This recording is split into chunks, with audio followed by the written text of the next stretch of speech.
Assalamualaikum warahmatullahi wabarakatuh. Waalaikumsalam warahmatullahi wabarakatuh.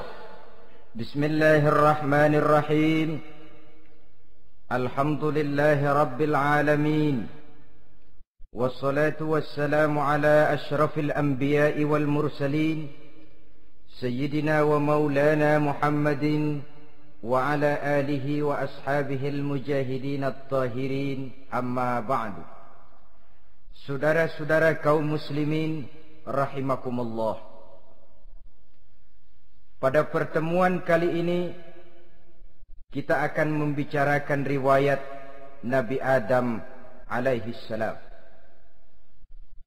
Nabi Adam diciptakan oleh Allah dari tanah dan merupakan manusia pertama serta bapa dari seluruh umat manusia. Pada saat Allah hendak menciptakan Nabi Adam, Allah berkata kepada malaikat, "Inni ja'ilun fil ardi khalifah." Aku akan menjadikan seorang khalifah di permukaan bumi. Malaikat dengan nada sedikit protes berkata, "Ataj'alu fiha may yufsidu fiha wa yasfiku ad-dima wa nahnu nusabbihu bihamdik wa nuqaddisu lak." Tuhan, apa perlunya engkau ciptakan seorang khalifah di permukaan bumi? Kelak kalau mereka berkembang biak, kerjanya hanya akan melakukan kerusakan, menumpahkan darah, saling bermusuhan satu sama lain. Sedangkan kami, kata malaikat, sudah cukup bertasbih memuji kebesaranmu. Allah kemudian menjawab, "Inni a'lamu ma la ta'lamun." Aku lebih tahu tentang apa yang kalian semua tidak mengetahuinya. Setelah diciptakan Nabi Adam daripada tanah, ditiupkan roh, maka Allah kemudian mengajarkan kepada Nabi Adam berbagai macam ilmu pengetahuan. Wa 'allama Adam al-asma'a kullaha. Kemudian Allah mengajarkan Nabi Adam nama-nama segala sesuatu. Nama merupakan simbol daripada ilmu pengetahuan. Nabi Adam akan dijadikan khalifah di permukaan bumi, maka dibekali oleh Allah Subhanahu wa taala al-asma'a kullaha, nama-nama segala sesuatu. Yang dimaksud di sini ialah al-ulumal katsirah, ilmu pengetahuan yang banyak. Malaikat pada mulanya protes. Kami kan sudah cukup bertasbih Tuhan. Kami kan sudah cukup memujimu. Untuk apa lagi membuat manusia sebagai khalifah di permukaan bumi? Seolah-olah malaikat tidak setuju. Allah yang maha tahu rahasia segala sesuatu memberikan vonis, aku lebih tahu tentang apa yang kalian semua tidak tahu. Oleh karena Nabi Adam dipersiapkan untuk menjadi seorang khalifah di permukaan bumi, maka dibekali oleh Allah dengan ilmu pengetahuan. Begitu Nabi Adam dan begitu kita. Karena bukan cuma Nabi Adam, kita pun oleh Allah dijadikan sebagai khalifah-khalifah di permukaan bumi ini. Yang nilai kekhalifahan kita bergantung kepada kondisi kita masing-masing. Ada orang yang menjadi khalifah level internasional, menjadi pemimpin dunia Islam. Ada orang menjadi khalifah level nasional saja, ada khalifah tingkat kota saja, ada khalifah tingkat kecamatan, ada khalifah tingkat RW, RT, sekurang-kurangnya khalifah untuk tingkat rumah tangga masing-masing. Tanpa membekali diri dengan ilmu pengetahuan, jangan berharap kita akan bisa melaksanakan tugas sebagai khalifah di permukaan bumi ini. Apapun saja, Nabi mengajarkan, man aradad dunya fa'alaihi bil ilmi, wa man aradal akhirata fa'alaihi bil ilmi, wa man aradahuma fa'alaihi bil ilmi. Siapa yang menginginkan dunia harus dengan ilmu. Yang menginginkan akhirat juga harus dengan ilmu. Yang menginginkan dunia akhirat juga harus dengan ilmunya. Tanpa dasar ilmu, maka manusia tidak akan bisa menjalankan tugas kekhalifahan. Setelah diajarkan Adam nama segala sesuatu, dikonfrontir, dihadapkan dengan malaikat. Hei malaikat, kalau tadi kamu bilang buat apa perlunya menciptakan khalifah? Nih bentuknya. Adam. Sekarang hei malaikat, coba kamu sebutkan nama segala sesuatu ini yang ada di sini ini. Malaikat berkata, Subhanaka la ilma lana illa ma 'allamtana. Ya Allah, kami tidak punya ilmu, kami tidak tahu semua itu kecuali apa yang telah Engkau ajarkan kepada kami. Kalau kamu tidak sanggup, Adam, sebutkan nama-nama semua itu. Adam menyebutkannya dengan lancar. Ketika itulah Allah memerintahkan malaikat untuk sujud kepada Nabi Adam alaihi salam. Sujud di sini bukan sujudul ibadah, sebab sujud ibadah kepada yang selain Allah haram.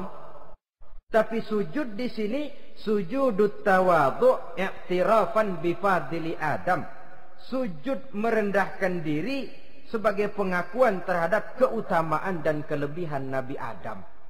Maka orang yang banyak ilmunya lebih utama dari orang yang hanya banyak ibadahnya. Bahkan iblis lebih takut kepada orang alim yang sedang tidur daripada orang goblok yang lagi ibadah. Model ini diceritakan dalam Ihya-nya Imamul Ghazali. Iblis masuk ke masjid mau menggoda orang lagi sholat. Sudah masuk di pojok masjid, dia lihat orang lagi tidur. Ngacir iblis keluar, cepat benar. Pucat mukanya. Ketemu di jalan sama temennya. Kenapa lari, Mas?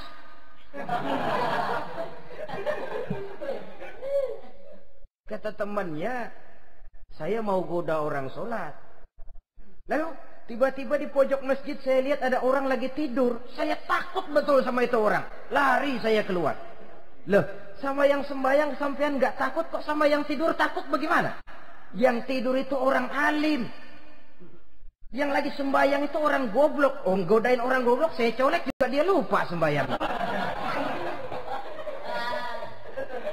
Tapi orang alim ini saya takut betul. Nah, kalau diukur dengan malaikat waktu itu Nabi Adam, ibadahnya lebih banyak malaikat, jelas.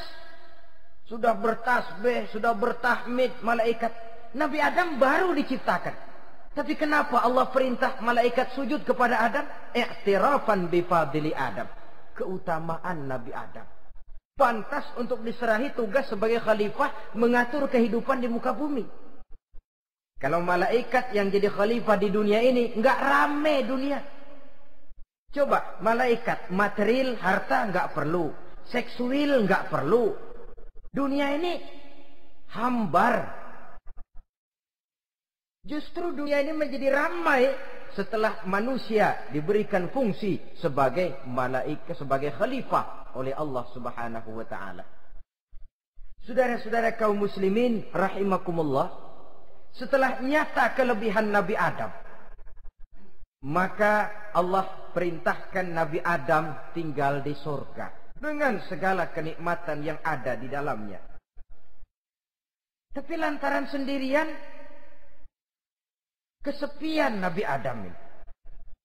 Allah Maha Tahu, maka diciptakannya pasangannya, yaitu Siti Hawa dari tulang rusuk yang sebelah kiri. Sehingga Nabi pernah pesan begini, Istausu bin nisa fa innahunna khuliqna min dhil'in. Hati-hati kamu ngadepi perempuan. Yang tolong dengar nih yang laki-laki, yang perempuan belaga budak aja dulu lah. Hati-hati kamu ngadepi perempuan. Fa innahunna khuliqna min dhil'in, karena perempuan diciptakan dari tulang rusuk sebelah kiri. Apa watak tulang rusuk? Tulang rusuk itu kan bengkok. Perempuan tuh begitu, didiemin aja bengkok terus, dikerasin patah.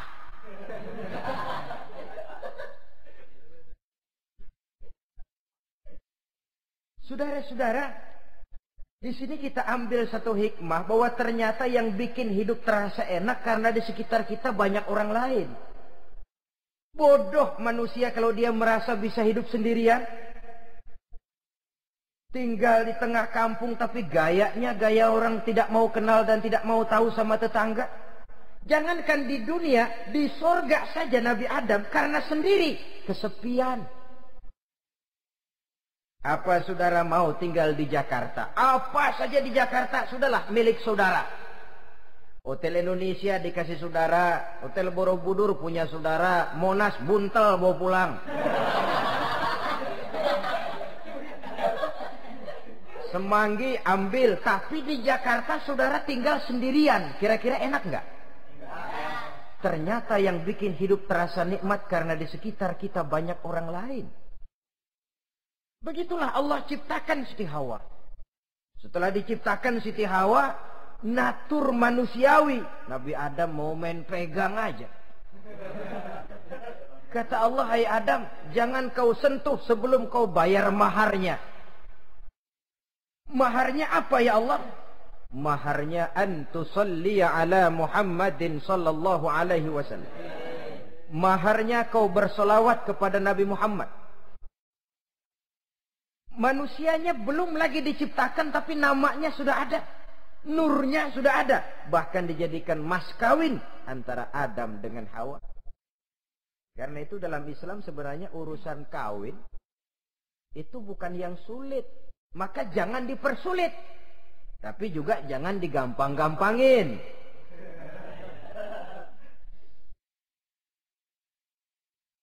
Artinya yang namanya mahar ini, walaupun cuma sebentuk cincin besi kalau orang sangat tidak mampu. Bahkan dengan mengajarkan Fatihah saja sah sudah. Saya terima nikahnya Fulanah binti Fulan, dengan mas kawinnya saya ajarkan dia surah Fatihah. Kalau memang kere betul, tidak punya apapun, sah sudah. Agama ini mudah, karena itu jangan dipersulit, tapi juga jangan digampang-gampangin.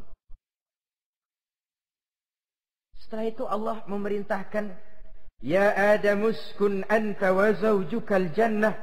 Hai Adam, kau dan istrimu tinggallah dalam surga. Wa kula minha ragadan haitsu syi'tuma. Segala makanan yang ada di dalamnya boleh kau makan. Pakaian yang aneka warna boleh kau pakai. Nikmati seluruh fasilitas yang ada di surga ini. Cuma atu aja Adam. Yang lain boleh dah. Mau ngapa pakai atu aja jangan. La taqraba hadhihi syajarah. Jangan kamu dekati pohon khuldi itu. Dekat saja jangan. Apalagi sampai metik. Jangan Adam. Saudara, ma'asyiral muslimin, itulah watak manusia. Kalau ada 10 persoalan, yang 9 boleh, yang 1 tidak boleh, yang tidak boleh yang bikin dia penasaran. Gua pengen tahu ngapa kagak boleh sih.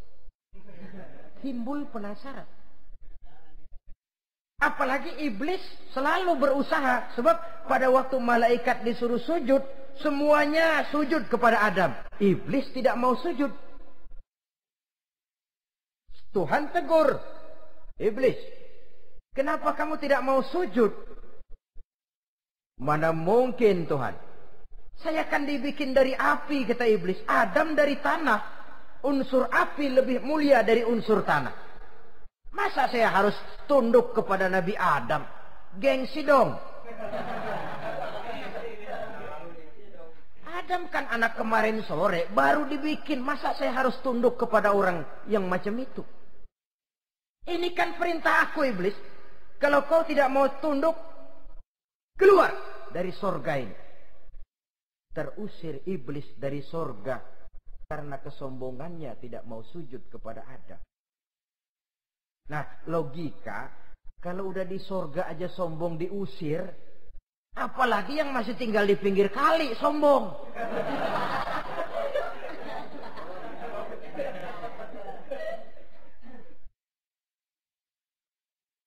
Tapi sejak peristiwa terusirnya itu, iblis bikin proklamasi. Apa proklamasi iblis? Rabbi fanzirni ila yaumi yub'asun. Ya Allah, gara-gara Adam saya diusir dari surga. Saya minta kepadamu ya Allah, beri saya kesempatan sampai hari manusia dibangkitkan. Kata Tuhan, innaka minal munzarin. Oke, silakan. Mau apa iblis? Rabbi bima aghwaytani la uzayyinanna lahum fil ardi wa la ughwiyannahum ajma'in. Ya Tuhan, disebabkan engkau telah menyesatkan aku, akan aku hiasi mereka manusia dengan kejahatan yang ada di muka bumi ini, dan aku akan sesatkan mereka semua. Ini proklamasi iblis. Gara-gara Adam saya terusir dari surga, maka sejak saat ini Adam dan seluruh keturunannya musuh bebuyutan saya. Akan saya lakukan segala macam cara untuk menggelincirkan manusia agar mereka menjadi orang yang engkau murkai ya Allah. Kemudian Allah memberikan jawaban. Dialog ini saudara bisa lihat dalam surah Al-Hijr ayat 40, 41 sampai 44. Kata Allah apa? Inna ibadi laisa laka alaihim sultanun illa man ittaba'aka minal ghawin. Silahkan iblis. Yang lain barangkali bisa kau goda. Kecuali hamba-hambaku yang benar-benar hambaku, engkau tidak akan punya daya mempertipu mereka. Engkau tidak akan punya kemampuan menggelincirkan mereka. Kecuali kalau memang mereka sudah mau ikut pengaruhmu. Sepanjang mereka benar-benar menjadi hambaku, kata Allah, hamba Allah yang sebenarnya, mereka di luar kekuasaanmu iblis. Tapi kalau mereka sudah turun menjadi hamba harta, hamba dunia, hamba pangkat, budak jabatan, mereka itu yang bisa kau gelincirkan. Selama mereka masih tetap sebagai hambaku, kata Allah, mereka di luar jangkauan kekuatan dan kekuasaanmu iblis. Nah, sejak saat itu kan iblis selalu nyari jalan, nyari lantaran bagaimana Adam nih supaya dia tergelincir. Gara-gara dia saya diusir dari surga. Nguping terus iblis. Sampai akhirnya dia dapat berita tentang dilarangnya Nabi Adam mendekati pohon khuldi itu. Satu hari dengan muka sedih, ya, iblis itu the best actor. Aktor ulung dia. Dengan roman muka sedih, dia datang kepada Nabi Adam dan Siti Hawa. Kata Nabi Adam, iblis, ente kok tampangnya demek amat sih?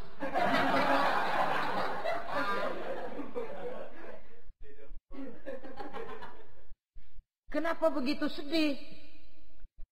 Adam, saya sebenarnya tidak ada yang bikin saya sedih. Cuma saya dapat berita bahwa engkau tidak akan selamanya di dalam surga ini. Wah Adam, kalau engkau bisa tetap tinggal di surga bersama istrimu, alangkah bahagianya saya, kata iblis. Tapi saya dapat kabar, ente nggak bakalan lama-lama di surga. Buktinya ente dilarang makan buah khuldi. Khuldun artinya kekal. Kalau kau makan buah itu, kau akan kekal di surga Adam. Tuhan nggak pengen, makanya dilarang. Wa qasamahuma inni lakuma laminan nasihin. Untuk memperkuat omongannya, sumpah si iblis. Bener Dam, saya sih ngomong cuma buat kepentingan ente. Saya sayang sama ente. Oh, yang tahu cuma saya dah. Bicaranya seolah-olah untuk kepentingan Nabi Adam. Sebenarnya tujuannya tidak lebih menjerumuskan Nabi Adam. Begitu iblis zaman dulu, zaman Adam. Dan begitu iblis zaman sekarang. Seolah-olah bicaranya untuk kepentingan umat Islam. Tapi sebenarnya tujuannya ngelecehin. Memperdayakan umat Islam. Dia bilang kepada Adam, saya sih cuma ngasih saran Adam, kalau ente pengen selamanya di surga, petik aja tuh buah. Pokoknya beres dah. Itu si Tuhan ngarang ja bohongin doang lo. Supaya kau dan istrimu tidak lama-lama di surga, maka dilarangnya kau memakan buah khuldi itu. Udah, embat saja. Saudara-saudara, tipu daya iblis ini bisa kita baca dalam surah Al-A'raf ayat 20 sampai ayat 22. Nabi Adam tergoda, ditambah oleh bujuk rayu Siti Hawa. Nabi Adam yang setengah hati itu akhirnya terpancing betul. Sebab itu perempuan, walaupun peranannya tidak begitu kelihatan, tapi memang sangat menentukan.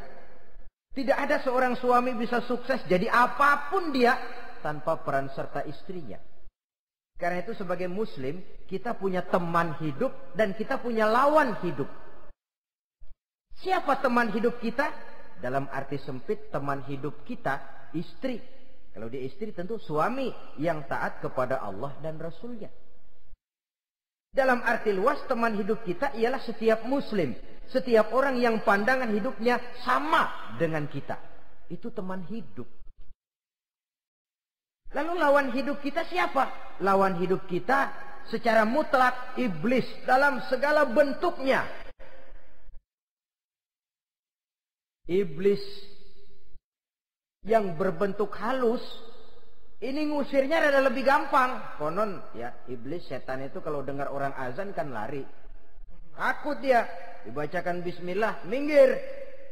Yang sulit diusir ini iblis yang berbentuk manusia. Diazanin nyengir.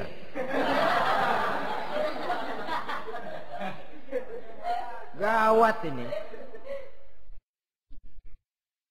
Saudara-saudara, ini musuh dalam artian mutlak. Sedangkan musuh dalam artian ideologis, setiap orang yang pandangan hidupnya tidak sama dengan kita. Bahasa langsungnya, setiap orang di luar Islam secara ideologis, ya. Adapun secara manusiawi, kita tetap toleransi, saling menghormati, setuju dalam perbedaan pendapat, kembali kepada prinsip lakum dinukum. Kewajiban saling menghormati sesama manusia, tapi secara ideologis tidak ada kompromi. Begitulah Nabi Adam tergoda. Dan begitulah iblis selalu menggoda keturunan-keturunan Nabi Adam. Sampai kepada kita sekarang ini. Tiap kali kita hendak melakukan berbagai kebaikan, iblis ini mulai bisik kasa, kusuk, kesek. Saudara tadi dari rumah mau berangkat niat dengerin ceramah macam ini. Apa dikira iblis enggak? Wah, gatal iblis. Kata iblis, alah jangan bertingkah lah dengerin ceramah. Ceramah mah urusan 70 ke atas. Ente masih muda. Berjuang kita. Jihad, bismillah. Tidak, saya mau dengar ceramah. Berangkat kita ke tempat ini. Sampai di sini apa dikira iblis diam? Enggak. Dia bisikin lagi. Iya. Loh, hadir ke sono dah. Cuma nyampe sono. Ngomong aja ngomong dah. Ustadz mah jangan didengerin. Ngomong aja udah. Perang lagi jihad. Saya nggak mau ngomong. Mau dengerin betul-betul. Kata iblis, iya lo dengerin dah. Jangan ngomong. Cuman pules.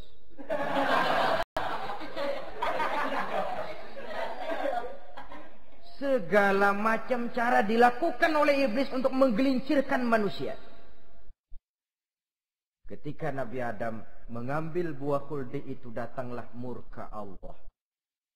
Adam, seolah-olah kalau bahasa kita, kelewatan kamu Adam. Dari belum ada aku ciptakan kau. Barangkali kau merasa kesepian, aku ciptakan Hawa. Aku tinggikan derajatmu dari malaikat sampai malaikat sujud kepadamu. Aku perintahkan kau tinggal di sorga dengan seluruh fasilitas yang ada di dalamnya. Cuma satu yang aku minta, jangan dekati pohon khuldi, engkau tidak sanggup Adam. Keluar dari sorga ini. Terusir Nabi Adam dan Siti Hawa dari sorga. turun ke dunia ini.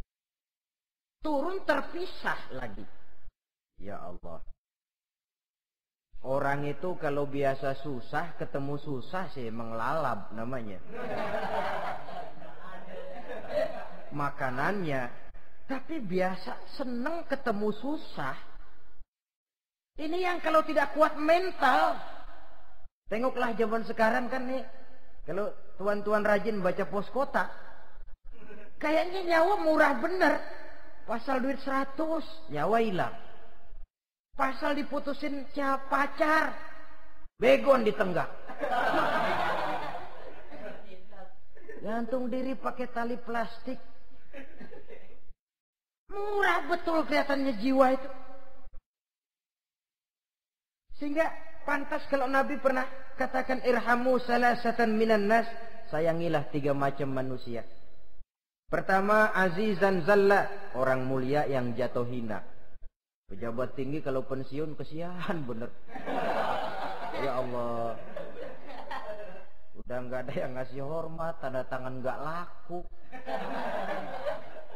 Azizan zalla, orang mulia yang jatuh hina. Yang kedua, ghaniyan qad iftaqara, orang kaya jatuh miskin. Dari hidup serba ada jatuh melarat.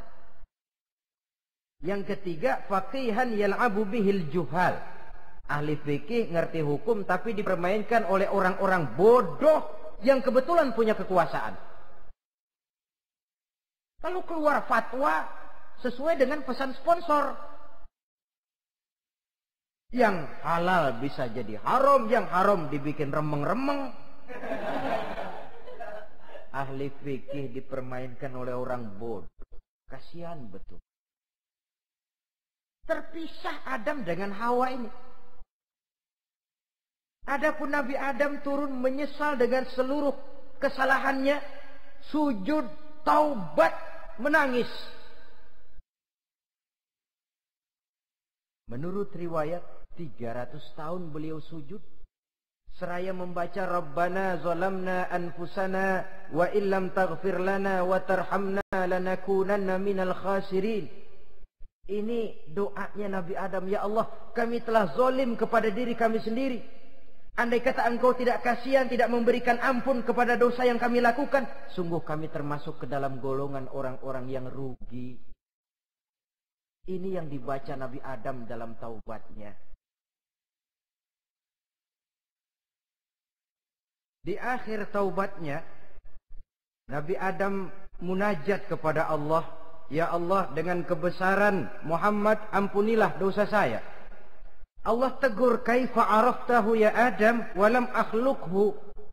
Dari mana kau bisa tahu nama Muhammad Adam padahal aku ciptakan saja belum manusianya. Kata Nabi Adam, pertama ketika engkau ciptakan saya, engkau tiupkan ruh ke dalam jasad saya. Terbuka mata saya memandang ke bawah arasmu. Di sana nampak dengan jelas tertulis di kaki arasmu, La ilaha illallah Muhammadur Rasulullah. Taulah saya bahwa Muhammad ini orang yang paling dekat dengan engkau ya Allah. Sampai namanya bergandengan dengan namamu di kaki arasmu. Yang kedua, ketika saya hendak menyentuh Hawa, kau juga yang mengatakan jangan kau bayar maharnya sebelum kau bersolawat kepada beliau. Saudara hadirin yang saya hormati, Nabi Adam diterima taubatnya oleh Allah. Kemudian dipertemukan kembali dengan Siti Hawa setelah sekian lama berpisah. Pertemuan itu terjadi di satu dataran luas, di satu padang yang luas, yang sampai sekarang dinamakan dengan Padang Arafat. Tempat para ibadah haji melakukan wukuf, yaitu puncak pelaksanaan ibadah haji. Dan pertemuan itu sendiri terjadi di atas sebuah bukit kecil yang diabadikan dengan nama Jabal Rahmah di kawasan Arafat itu. Di atas Jabal Rahmah itu ada satu monumen kecil untuk mengabadikan pertemuan Nabi Adam dengan Siti Hawa. Lalu tinggallah keduanya di permukaan bumi ini. Oleh Allah diberikan karunia keturunan yang banyak. Dan tiap kali lahir kembar. Kembarnya laki perempuan, laki perempuan, laki perempuan. Dari sinilah berkembang biak manusia, di mana di zaman Nabi Adam perkawinannya silang. Karena tentu tidak ada manusia lain. Perkawinan silang itu artinya kalau si A dan B, A ini laki, B perempuan, kemudian lahir kembar kedua antara C dengan D, maka begitulah yang A dikawinkan dengan D, yang C dikawinkan dengan B. Perkawinan silang. Tidak boleh perkawinan yang kembar sama di waktu dilahirkan. Nah, di antara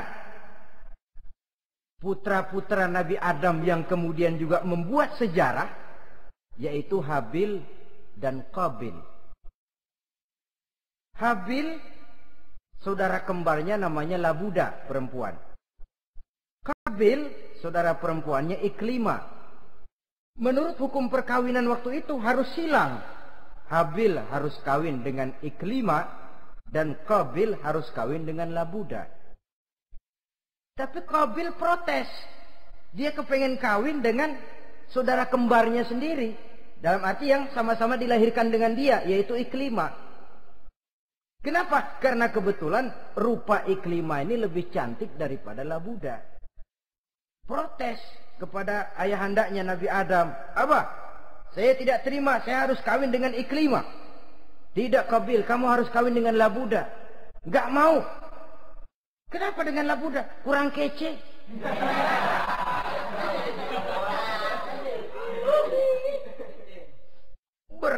Bertengkar, Nabi Adam tidak berhasil menyelesaikan, lalu diserahkan saja kepada Allah. Kata Allah begini saja, bikin korban. Kamu berdua, Habil, Qabil. Siapa yang korbannya aku terima, dia boleh kawin sama Iklimah. Ternyata korban yang diterima adalah korbannya Habil. Jadilah Habil kawin dengan Iklimah. Tapi Qabil tidak puas. Dendam kesumatnya timbul, iblis ngilikin. Resek. Akhirnya dibunuh saudaranya Habil ini. Inilah sejarah pembunuhan pertama dalam kehidupan manusia. Qabil membunuh Habil. Habis dibunuh bingung. Bagaimana naroknya ini mayat? Allah lalu memberikan petunjuk. Dalam Al-Ma'idah ayat 31 itu dijelaskan. Ada burung gagak berantem sama burung. Yang satu mati. Nah, oleh yang masih hidup, tanah ini dicakar-cakar sama kakinya dan sama paruhnya. Sehingga berbentuk lubang, bangkai saudaranya itu dimasukin ke lubang itu, lalu diuruk lagi pakai tanah. Oleh cakar kakinya dan paruhnya itu. Sehingga Qabil, cara ini bisa. Itulah sejarah penguburan pertama dalam perkembangan manusia. Oleh karena itu, Nabi memberikan penjelasan, man sanna sunnatan hasanatan falahu ajruha wa ajru man amila biha wa fi riwayatin wa ajru man tabi'aha. Siapa orang yang melakukan satu kebajikan, dia akan mendapat pahala dan pahala dari orang-orang yang mengikuti kebaikannya. Misalnya saudara membentuk pengajian. Ramai pengajian saudara. 1000 orang yang datang ngaji, 1000 orang saudara dapat pahala. Sponsor kebaikan. Sebaliknya, wa man sanna sunnatan sayyi'atan falahu ismuha wa ismu man amila biha, ay wa ismu man tabi'aha. Siapa yang memulai suatu kejahatan, dia akan mendapat dosa dan dosa dari orang-orang yang melakukan atau mengikuti kejahatannya. Umpamanya saudara mengadakan pesta. Lalu dalam pesta itu terjadi segala macam maksiat. Maka seluruh maksiat yang terjadi malam itu di tempat itu, saudara ikut dapat dosanya. Kenapa? Sponsor. Tiap kali ada pembunuhan, Qabil dapat andil dosa. Kenapa? Sponsor. Tapi kalau 2 orang muslim, ini masalahnya Habil nggak ngelawan kan, dibunuh. Tapi kalau 2 orang muslim berkelahi, kata Nabi apa? Apabila 2 orang muslim saling berbunuh-bunuhan, maka al-qatil wal maqtul finnar. Baik yang membunuh ataupun yang dibunuh, dua-duanya neraka.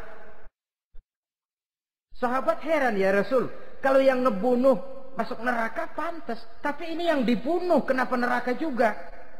Soalnya sama-sama niat, cuman keduluan aja. Itu kan masalahnya. Andai kata dia nggak terbunuh, dia yang akan membunuh. Niat itu sudah ada. Nah kalau Habil ini dia tidak punya niat membunuh, dia memang dibunuh oleh Qabil.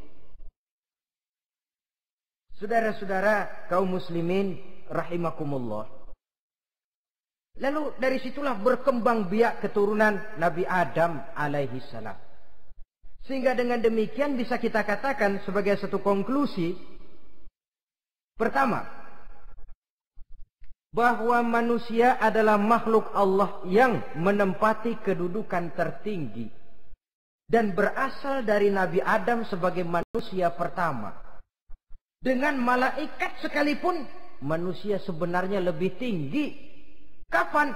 Kalau dia tetap benar-benar sebagai hamba Allah. Yang membekali diri dengan ilmu pengetahuan.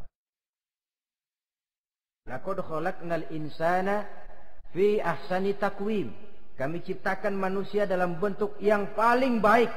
Dan ketinggian manusia itu tidak ditentukan oleh bahan-bahan dari mana manusia diciptakan. Tapi ditentukan oleh adanya roh yang ditiupkan ke dalam jasadnya. Dan kemampuan yang ditimbulkan oleh nilai-nilai rohaniah tadi. Kalau secara biologis kita ini semua bahannya sama. Dari saripati mak tanah yang menghasilkan buah yang dimakan oleh mak bapak kita. Membentuk hormon, menghasilkan sperma. Terjadi kerjasama yang baik antara ibu dan bapak. Sehingga kemudian melahirkan kita ke alam dunia ini. Secara biologis bahan kita sama. Dan tidak itu yang menentukan ketinggian manusia. Walaupun keturunan juga mempengaruhi. Sebab sekarang ada istilah ramai orang bicara bayi tabung. Dan majelis ulama sudah memberikan fatwa kalau spermanya itu berasal dari sang bapak, tidak jadi masalah. Tapi kalau dari orang lain, haram. Yang lebih celaka lagi di negara maju, tidak lewat proses alam rahim. Jadi dalam satu tabung yang diberikan suhu yang mirip dalam kandungan, di situ dipertemukan antara sperma, air mani laki-laki, dengan ovum, air mani perempuan. Diberikan suhu yang mirip dalam kandungan. Dan itu diharapkan bisa menghasilkan manusia. Lewat tabung kaca itu. Saya tidak sanggup bayangkan kalau sekarang orang tanya usul asal-usul kita, kan kita masih enak jawab. Kamu anak siapa? Oh bapak saya Fulan, ibu saya Fulana. Oh kenal saya. Tapi manusia yang akan datang kalau proyek ini berhasil. Bapakmu siapa? Enggak tahu, saya dulu keluar dari tabung pak. Rendah betul martabat manusia. Sama saja dengan ada perempuan pernah protes, Pak, Islam itu enggak adil katanya. Kenapa?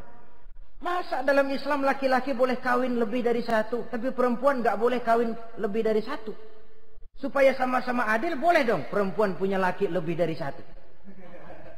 Saya bilang, justru disitulah Islam itu hendak menjaga martabat manusia. Kalau seorang suami punya istri empat-empatnya lalu hamil, bapaknya jelas. Tapi kalau perempuan satu punya suami 4 lalu hamil, bapaknya yang mana ya?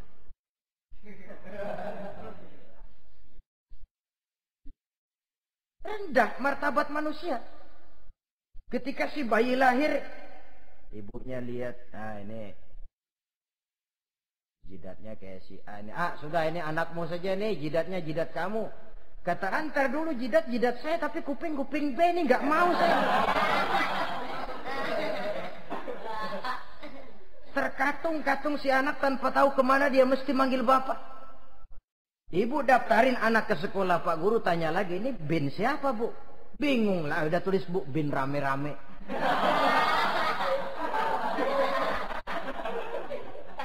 Kan rusak martabat manusia kalau sudah begitu. Justru Islam ini menjaga ketinggian martabat manusia. Jadi manusia itu fi ahsani takwim. Kapan? Kalau dia bisa menjaga kehambaannya di hadapan Allah dengan melaksanakan fungsi sebagai khalifah di permukaan bumi. Tapi bila dia sudah tidak lagi menjadi hamba Allah, tidak lagi berfungsi sebagai khalifah, dia sudah masuk summa radadnahu asfala safilin. Kami kembalikan ke tempat yang paling rendah, lebih rendah dari binatang sekalipun. Kalau dia tetap menjaga posisinya lebih tinggi dari malaikat, malaikat saja sujud kepada Nabi Adam, apalagi kepada makhluk-makhluk yang lain manusia ini. Tapi kalau dia tidak pandai, lebih rendah daripada binatang. Inilah uniknya makhluk bernama manusia.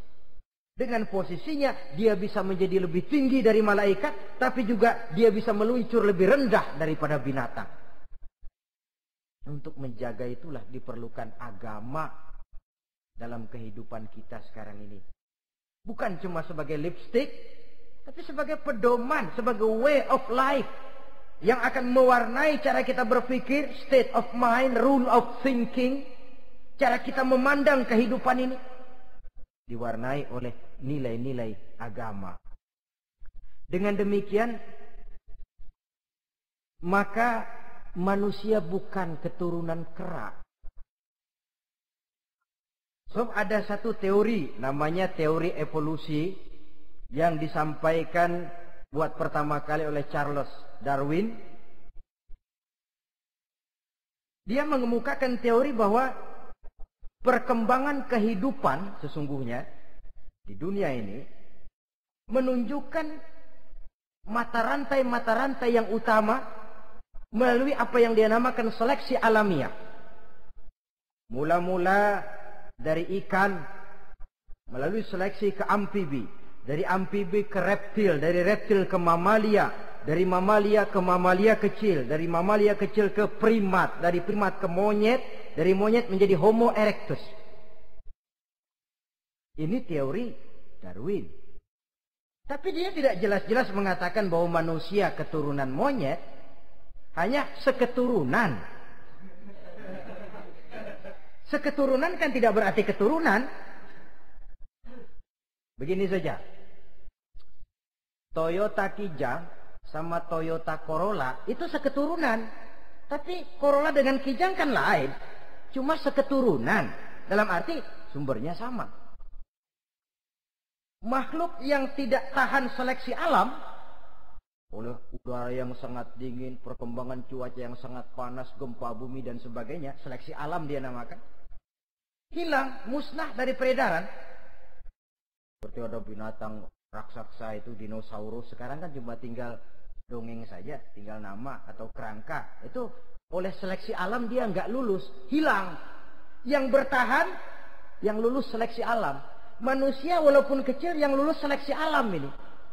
Biar dihantam gempa bumi, angin topan, tetap aja ngejedok. Nah, teori Darwin ini, teori evolusi ini didukung dan dibuktikan oleh peninggalan fosil atau binatang dan tumbuhan yang hidup dan mati selama perkembangannya. Dari bentuk organik pertama hingga pendahulu terdekat daripada manusia. Tapi ada satu kelemahan dari pokok daripada teori evolusi ini.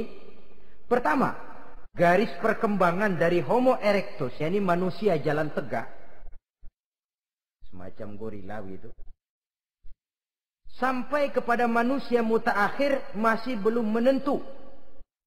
Artinya, okelah, kalau manusia seketurunan dengan kera, batas antara manusia yang wujud sekarang dengan manusia purba itu apa yang menjadi penghubung? Monyet tidak mungkin.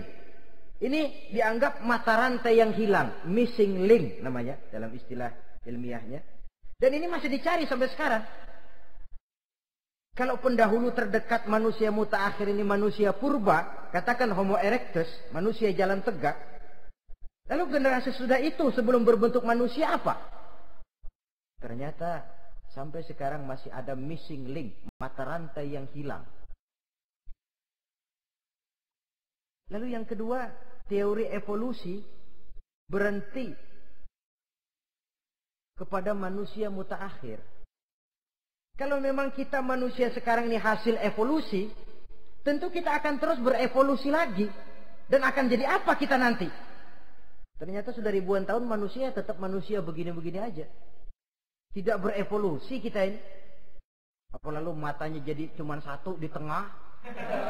Hasil evolusi? Kan tidak. Tidak berevolusi. Jadi kembali kepada Quran, manusia pertama adalah Nabi Adam. Dan manusia-manusia berikutnya keturunan daripada Nabi Adam. Dan bukan hasil evolusi daripada monyet. Juga tidak akan berevolusi kemana-mana. Kalau demikian, benarkah teori evolusi? Untuk mengatakan mutlak benar, bukan wewenang kita. Untuk mengatakan salah total, juga kebenaran ilmu adalah relatif sebagai relatifnya daya pikir manusia. Di samping dia harus membuktikan kebenarannya, maka kebenaran ilmiah adalah kebenaran yang relatif dan temporer. Contoh kecil saja. Dulu orang berteori bahwa bagian yang terkecil dari suatu benda namanya molekul. Kan begitu? Molekul ini nggak bisa dibagi-bagi. Bagian yang paling kecil dari suatu benda namanya molekul. Ilmu terus berkembang. Ternyata molekul sebenarnya terdiri daripada atom. Atom itulah bagian terkecil dari suatu benda yang nggak bisa dibagi-bagi lagi. Nah, berubah sudah teori pertama. Tidak jadi molekul sekarang, atom. Belakangan, rupanya atom masih tersusun dari partikel-partikel. Partikel inilah bagian yang terkecil dari satu benda. Berubah lagi sudah. Dan tidak mustahil akan ada penemuan bahwa partikel pun masih bisa dibagi-bagi lagi. Begitu juga dengan teori evolusi ini. Sehingga beberapa ahli semacam Dr. Charles Oxnard, Dr. Jane Paul Hallett dari Chicago dan California, mereka sudah membantah teori evolusi ini. Namun masalah paling pokok dari kita ialah kita diciptakan oleh Allah berasal dari Nabi Adam alaihi salam. Nabi Adam diciptakan dari tanah. Dan kita bukan hasil dari evolusi, juga tidak akan berevolusi. Nah, lalu kepada makhluk bernama manusia diberikan fungsi sebagai khalifah di permukaan bumi ini. Ini yang dulunya malaikat protes. Sebagai khalifah, tugas kita apa? Khalifah Allah di muka bumi. Menerjemahkan sifat Allah sesuai dengan batas-batas kemanusiaan kita. Allah Maha Pengasih, berusahalah kita pengasih kepada makhluk sesuai dengan batasan manusiawi kita. Allah Maha Menolong, ringan tanganlah kita menolong orang yang memerlukan sesuai dengan batas kemampuan kita. Fungsi khalifah. Untuk bisa berfungsi sebagai khalifah secara baik, kita harus mempunyai modal yang dinamakan ilmu pengetahuan. Dan Islam sangat menggalakkan itu. Jauh dulu 14 abad yang lalu, dari desa kecil yang bernama Mekah yang peta belum muat, orang di dunia belum kenal, sudah keluar seruan utlubil ilma walau bisin, tuntutlah ilmu walaupun di negeri Cina. Ngomong Cina di Mekah, padahal Mekah waktu itu belum masuk peta, belum dikenal orang. Sudah ada revolusi ilmu dan budaya. Belajar walaupun harus nyebrang ke negeri Cina. Lalu ada lagi misalnya, Allimu auladakumus sibahata warrimayah, kata Nabi. Ajarkan anakmu renang dan lempar. Lempar lembing, lempar cakra. Olahraga. Satu tanda Islam agama masa depan. 14 abad yang lalu di Saudi Arabia, Nabi mengajarkan, ajari anakmu berenang. Kalau Islam agama untuk orang Arab saja, mau berenang di pasir. Tapi wawasan pandangannya luas. Bahwa Arab sebagian besar memang Islam, betul. Tapi Islam bukannya Arab, itu juga jelas. Sepanjang kita masih menjadi khalifah Allah, maka sepanjang itu kita fi ahsani taqwim. Nah, sebagai khalifah Allah kita bertugas membudidayakan alam ini. Kita kadang-kadang terlalu. Ada ayat, wa ma min dabatin fil ardi illa 'ala Allahi rizquha. Semua yang melata di muka bumi dijamin rezekinya oleh Allah. Ayat itu betul. hak karena datang dari Allah. Bahwa rezeki disediakan di muka bumi, memang. Tapi rezeki itu tidak turun begitu saja laksana jatuhnya embun di waktu pagi. Kita harus berusaha. Dan usaha manusia mencari rezeki lain dengan ayam. Kalau ayam dari tahun atu. Nyari rezekinya tuh modalnya cuma ceker patok. Coba, dari tahun 1 ayam, asal punya ceker, punya patok, sudah dapat rezeki dia. Nggak perlu masuk TK, SD, SMP. Tapi manusia cari rezeki, apalagi zaman sekarang. Persaingan hidup tajam, lapangan kerja sulit, tensi ekonomi tinggi. Masuk sekolah urusan, tamat sekolah urusan. Kadang-kadang dilema juga. Masuk perguruan tinggi negeri sulitnya setengah mati kayak onta masuk ke lubang jarum. Masuk perguruan tinggi swasta yang favorit biayanya selangit. Artinya tanpa membekali diri dengan ilmu, keahlian, skill, kemampuan, fungsi sebagai khalifah sulit untuk bisa kita laksanakan. Saudara-saudara kaum muslimin yang berbahagia. Kalau fungsi khalifah ini mampu kita laksanakan, iblis putus asa sudah. Sebagai khalifah, di satu pihak kita menyembah hanya kepada Allah, di lain pihak kita membudidayakan alam ini. Ada apa sih di perut bumi? Minyak, gas, timah, emas. Ada apa sih di lautan? Pelajari lewat oceanografi, membudidayakan alam. Air sungai supaya arusnya nggak mengalir mubazir, ada manfaatnya, bisa menimbulkan energi yang menghasilkan tenaga listrik, bisa mengairi persawahan, irigasi. Bikin apa? Bikin dam, membudidayakan alam. Tapi juga mengislamkan budidaya itu. Bahasanya mengkulturkan natur, mengislamkan kultur. Membudidayakan alam dan mengislamkan budi dan budaya manusia. Sehingga apapun yang kita kelola dari alam ini nantinya akan untuk menunjang tugas sebagai khalifah, sujud kepada Qadhi Rabbul Jalil. Saudara-saudara, maka bersyukur kita. Oleh Allah dijadikan manusia. Tidak pesan, terima beres, cantik. Dari segi biologis maupun psikologis, tidak ada makhluk secantik manusia. Dibekali dengan agama, di samping akal. Sehingga agama membimbing akal agar sampai kepada kebenaran yang hakiki. Kita sebagai keturunan Nabi Adam memegang fungsi khalifah. Jadi jangan main-main loh. Kita ini turunan Nabi, betul ini. Saudara-saudara yang hadir semua di depan saya ini, termasuk saya, kita gini, turunan Nabi kita ini. Nabi Adam. Jangan main-main loh. Turunan Nabi gini-gini. Nabi Adam. Sayang kalau posisi yang tinggi kita tidak melaksanakan fungsi yang tinggi. Sayang betul. Sebab itu manusia harus adil kepada dirinya. Dalam arti menjaga diri dari sesuatu yang bisa menghancurkan ketinggiannya dalam pandangan Allah. Jadi kalau kita sudah lemparkan diri ke meja judi, hanyutkan diri ke tempat mabuk, hancurkan diri di tempat maksiat, itu sudah tidak adil kepada diri sendiri. Tidak bisa menjaga ketinggian yang diberikan Allah kepada kita. Dikasih baju bersih, dicemplungin di comberan, diinjek-injek lagi. Kita ini diciptakan fi ahsani taqwim. Masa mau turun berbuat seperti binatang, itu makhluk rendah? Masa mau mengikuti tipu dayanya iblis, yang dia sudah proklamasikan bahwa itu musuh bebuyutan kita? Innahu lakum aduwwum mubin. Setan musuhmu yang jelas dalam segala bentuknya.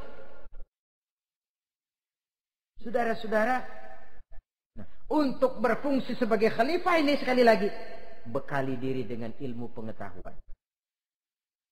Dan ilmu itu di zaman kita sekarang tentu kalau Nabi Adam diajari langsung oleh Allah, wa 'allama Adam al-asma'a kullaha. Lah kalau kita mau nunggu Tuhan ngajarin, geblek terus. Ya tidak mustahil Allah memberikan ilmu yang disebut ilmu laduni ya. Transfer. Langsung Allah memberikan kepada seorang hamba, membukakan pintu hatinya. Tapi bukan potongan kayak kita yang dapat ilmu laduni macam begitu. Satu contoh, menurut ceritanya, Hadratus Syekh Kiai Hasyim Asy'ari itu kan ngaji beliau kepada Kiai Khalil, Bakalan, Madura. Kiai Khalil ini Bali. 2 tahun. Berguru di sana nggak diajarin apa-apa. Cuma kalau pagi nyari rumput. Tiap hari 2 tahun akhirnya. Hadratus Syekh bilang, Kiai, saya kapan diajari? Sudah Hasyim, kau pulang saja. Insya Allah kau alim. Itu aja pulang jadi orang alim. Ya di samping terus beliau belajar ke Mekah. Kita harus melalui proses belajar. Ini untuk menunjang tugas kekhalifahan kita. Sebagai hamba Allah dan sebagai khalifah Allah di permukaan bumi. Sehingga 2 tugas ini bisa kita laksanakan dengan sebaik-baiknya. Menjaga martabat manusia sebagai makhluk yang mulia dan keturunan dari Nabi Adam alaihissalam. Saudara-saudara, ini sajalah pembicaraan kita kali ini. Terima kasih banyak atas segala perhatian. Mohon maaf atas segala kekurangan. Usikum wa nafsi bitaqwallah. Aqulu qauli hadza. Wassalamu alaikum warahmatullahi wabarakatuh. Waalaikumsalam warahmatullahi wabarakatuh.